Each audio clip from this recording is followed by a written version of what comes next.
Hi guys, this is Vidisha and I'm back with the idioms. Actually, idioms are fun, when you speak them, they're like very different.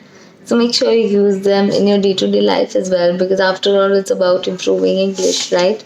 And what I believe is idiomatic language is slightly informal. So please use them only in your speaking component and not in your writing component.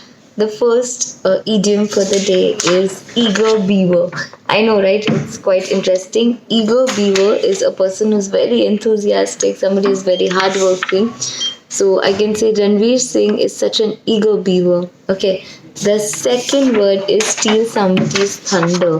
So basically, steal somebody's thunder means to take the limelight of somebody, to take credit for somebody. So my colleague actually stole my thunder. I can say something like that. Okay.